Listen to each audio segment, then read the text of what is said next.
Hello guys, welcome back. स्वागत है आप सभी का आपके अपने यूट्यूब चैनल बॉटनी लेक्चर में। गाइज, आज का लेक्चर काफ़ी इम्पोर्टेंट है, बहुत ही ज़्यादा इम्पोर्टेंट है। किसके लिए?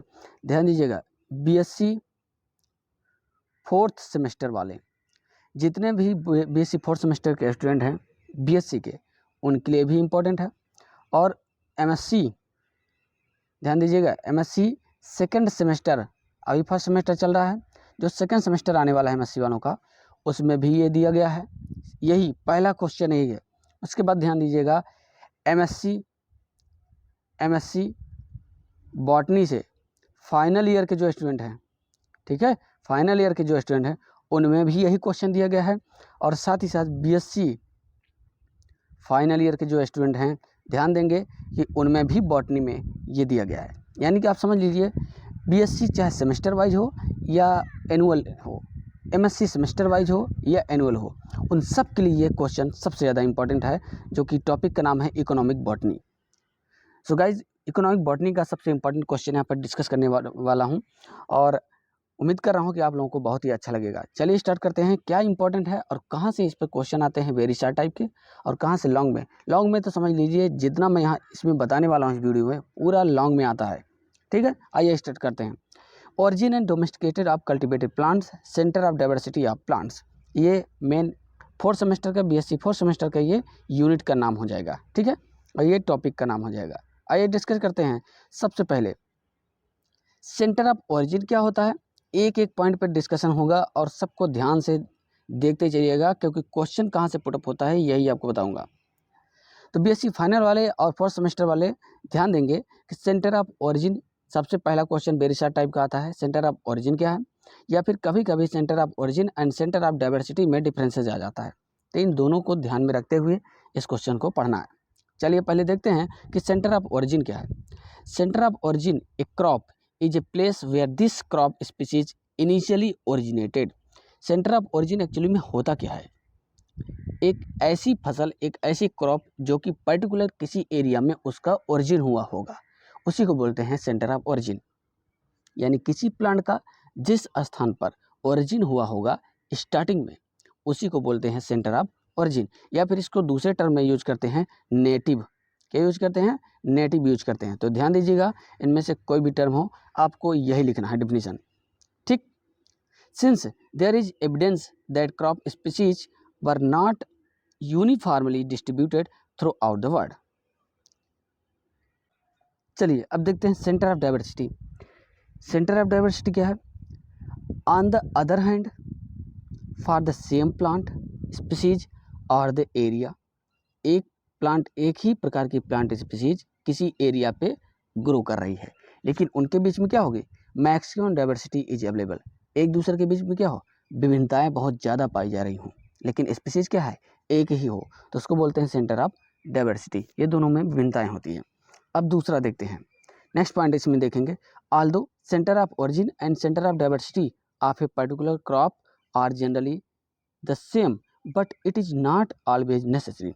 ये दोनों चीज़ें, centre of diversity, centre of origin, दोनों सेम हो सकती हैं, पर ऑलवेज सेम नहीं हो सकती हैं। ठीक है, ये इस पॉइंट का मतलब हो गया। नेक्स्ट है, for instance in case of barley the centre of diversity are available in Ethiopia. अब अगर उदाहरण के तौर पे देखा जाए तो इथोपिया में किसका है? वारली का डाइवर्सिटी बहुत ज़्यादा है। क्या होगा? बहुत ज़्यादा मात्रा में इसकी डाइवर्सिटी पाई जाती है, लेकिन उसका सेंटर ऑफ ओरिजिन इथोपिया नहीं है। ठीक, इससे ये अंदाज़ा मीन्स किसी भी प्लांट का ओरिजिन कहीं और भी हो सकता है, लेकिन उसकी भारी मात्रा में जो डाइवर्सिटी है उसका सेंटर कोई एक और हो सकता है। ठीक है, ये हो जाएगा। तो इसी तरीके का जो आपको मैं पढ़ा रहा हूँ, जो बता रहा हूँ, ये पूरा का पूरा कंप्लीट हमारे नोट्स में अवेलेबल है, जो आप लोगों को मैं प्रोवाइड करा रहा हूँ। फोर्थ सेमेस्टर का एमएससी फाइनल वालों के लिए, और एमएससी सेकंड सेमेस्टर वालों के लिए, वहीं बीएससी फाइनल ईयर वालों के लिए भी यही नोट्स अवेलेबल है। तो जिन्हें भी लेना होगा वो आसानी से संपर्क कर सकते हैं, ले सकते हैं। डिस्क्रिप्शन में हमने नंबर डाल दिया है, उसी पर आप संपर्क कर सकते हैं व्हाट्सएप पर, और अपना नाम लिख करके भेज सकते हैं, आपको नोट्स प्रोवाइड करा दिया जाएगा। ठीक है, तो जिनको भी चाहिए होगा वो संपर्क कर सकते हैं।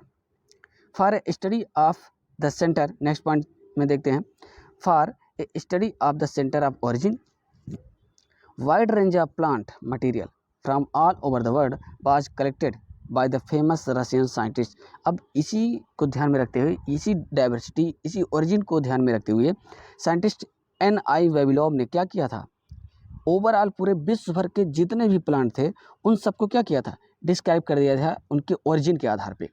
तो लगभग कितने भाग में इन्होंने डिवाइड किया, 8 ऐसे बड़े समूह में ओरिजिन ऑफ सेंटर के बेसिस पे इन्होंने क्या किया, डिवाइड कर दिया। ध्यान दीजिएगा, पहला जो इसमें सबसे बड़ा सबसे इम्पोर्टेंट है वह है द चाइना सेंटर, यानी चाइना सेंटर ऑफ ओरिजिन सबसे इम्पोर्टेंट है। उसके बाद हिंदुस्तान सेंटर ऑफ ओरिजिन, फिर the central Asian centre, the Asia minor centre, the Mediterranean centre, the Abyssinian centre, the central America centre and the south Africa centre. ये 8 बड़े से बड़े centre of origin बनाए गए, यानी डिवाइड किया गया प्लांट्स के ओरिजिन और सेंटर ऑफ डाइवर्सिटी बेसिस पे। बेबिलोव ने ऐसे ही डिवाइड किया था, जिसमें से सबसे पहला यहाँ पर देखेंगे। अब ये आप इतना नोट कर लीजिए कि वेरी वेरी मोस्ट इम्पॉर्टेंट है। अगर आपके एग्ज़ाम रिटन होते हैं तो समझ लीजिए इससे क्या होगा, ये क्वेश्चन कन्फर्म है आना, क्योंकि हर साल आता है। बीएससी फाइनल, एमएससी फाइनल और 4th सेमेस्टर वाले जो बीएससी के हैं वो भी ध्यान देंगे, ठीक है। इस समय जो बीएससी फाइनल में है, अगर इकोनॉमिक बॉटनी उनके सिलेबस में है तो ये क्वेश्चन कन्फर्म आना ही आना है। तो इसलिए इसको बिल्कुल इग्नोर मत करना, अच्छे से पढ़ लेना और समझ लो यही आपको लिखना है जो मैं यहाँ पर बता रहा हूँ, इससे हटकर कुछ भी नहीं लिखना है। और फटाफट इसको अपने ग्रुप्स वगैरह में ज़रूर शेयर कर देना सबके पास, ठीक है।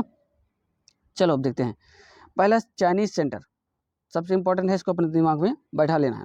This was thought to be the earliest and largest independent centre of origin of cultivated plants. जितने भी प्लांट्स कल्टिवेट किए जाते हैं उनमें से सबसे इम्पॉर्टेंट, सबसे बड़ा, सबसे पुराना क्या है, चाइनीज़ सेंटर ऑफ ओरिजिन है। तो एक अपने दिमाग में बैठा लो। It includes the mountainous region, central and western China. Central और वेस्टर्न चाइना को इंक्लूड किया गया है इसमें, और मोस्टली क्या है, माउंटेनियस रीजन इसके अंतर्गत रखा गया है, ठीक है। चलो अब क्या इंपॉर्टेंट है इसमें, यह ध्यान देना है। इंपॉर्टेंट यह है कि टोटल इसमें इस एरिया में सेंटर ऑफ ओरिजिन में एंडेमिक स्पीसीज कितनी हैं, ये आपको याद करना है, ठीक, जिनमें से कुछ के नाम भी याद करने हैं। अब देख लीजिए टोटल 136 एंडेमिक स्पीसीज इंक्लूडेड हैं सेंटर ऑफ ओरिजिन चाइना में, ठीक, जिनमें से कुछ यहाँ पर दिए गए हैं।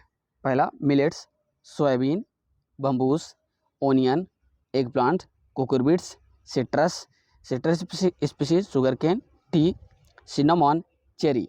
ये कुछ प्लांट्स यहाँ पर एंडेमिक जो होते हैं, जो जिनका ओरिजिन चाइना में हुआ है, वो यहाँ पर लिखे गए हैं। एंडेमिक पर्टिकुलर उसी एरिया में ही इंक्लूडेड हैं, ओके। नेक्स्ट दूसरा हो जाएगा Indian centre of origin. China के बाद दूसरे नंबर पे इंडियन सेंटर ऑफ ओरिजिन है, जिसको 2 भाग में डिवाइड किया गया है, ध्यान देना है इसको। पहला हो जाएगा इसमें मेन सेंटर और दूसरा है Indo Malaya centre.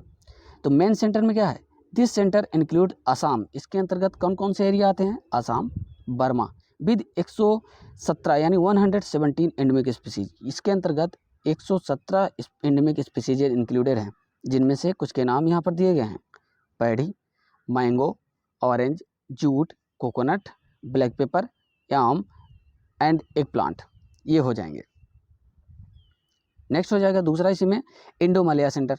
There are about 55 species endemic, लगभग 55 एंडेमिक स्पीसीज इंक्लूडेड हैं इंडो मलया सेंटर में। Indo China and Malaya archipelago, ये एरियाज इसके अंतर्गत आ जाएंगे। अब देखिए इंपॉर्टेंट वंस, इनमें से सबसे इंपॉर्टेंट कौन कौन से हैं वो उसकी भी लिस्ट यहाँ पर नीचे दी गई है, जैसे banana, coconut, sugar cane, black pepper, cloves, nutmeg and Manila hemps. ये इंपॉर्टेंट प्लांट्स हैं जो कि एंडेमिक रूप से पाई जाती हैं।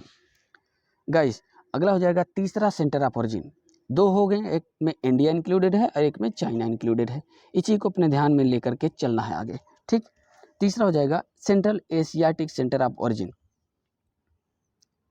अब इसके अंतर्गत क्या है, इसको ध्यान देना। This centre of north west India, Afghanistan, Uzbekistan, Tajikistan and western थाईसान यानी कि चाइना इसके अंतर्गत इंक्लूडेड है। Nearly 43 plants are endemic. लगभग कितने प्लांट्स एंडेमिक हैं? 43 प्लांट्स एंडेमिक रूप से पाए जाते हैं, जिसके अंतर्गत कुछ के नाम यहाँ पर लिस्ट हैं। Wheat, pea, lentils, cotton, carrot, पाइनार्च, almond, apple, hemps, beans, garlic and apricot, ये इम्पॉर्टेंट प्लांट्स के नाम हैं एशियाटिक सेंटर ऑफ ओरिजिन के अंतर्गत। एशिया महाद्वीप, इसको आप ध्यान में लेकर के चलेंगे तो आपको याद हो जाएगा, ठीक है। This region is important potential source of varieties of common wheat. सबसे ज़्यादा कॉमन व्हीट जो आती है, व्हीट की वैरायटी आती है, वह है Triticum aestivum. Very very most important plant है, very very most important plant, ठीक है, ध्यान देना। तो आई होप कि आप लोगों को बहुत अच्छा लग रहा होगा। अगर अच्छा लग रहा है तो लाइक तो एक कर ही दीजिए, और जिनको लगे कि इसे शेयर करना चाहिए तो शेयर ज़रूर कीजिएगा। पहली बार जुड़े रहें चैनल में तो सब्सक्राइब भी कर दीजिएगा। चलिए आगे देखते हैं। Near eastern centre of origin, चौथे नंबर पे है near eastern centre of origin.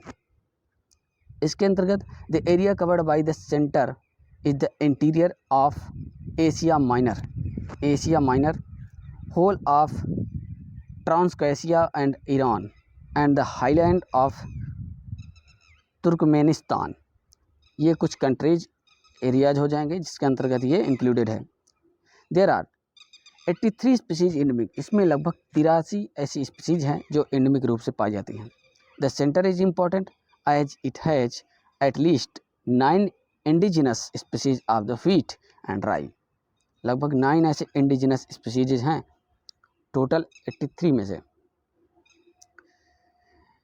Many सब ट्रॉपिकल एंड टेम्परेट फ्रूट्स, बहुत सारे इसमें ट्रॉपिकल एंड सब ट्रॉपिकल एंड टेम्परेट फ्रूट्स भी आते हैं, जैसे पोमग्रेनेट, आलमंड, चेरी, वालनट, ये सब आते हैं, ठीक है। And several forage crops, forage crop कौन कौन सी है?